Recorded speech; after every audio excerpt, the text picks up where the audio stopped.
Hello everyone. Today I will show you how to change the language for FIFA 14 on a PSP. First, turn on your PSP. Make sure it is fully powered and on the main menu screen. Next, use the directional pad to go to the settings menu. This is where you can adjust different system options.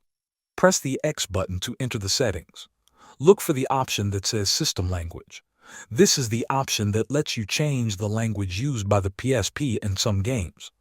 Once you find System Language, press the X button to open it. You will see a list of available languages. Use the directional pad to scroll through the list. When you find the language you want, press the X button to select it. This will change the language of your PSP menus. Some games, including FIFA 14, will automatically use this language when you start the game. You can also change the language directly in FIFA 14. When you start the game, it may ask you to select the language.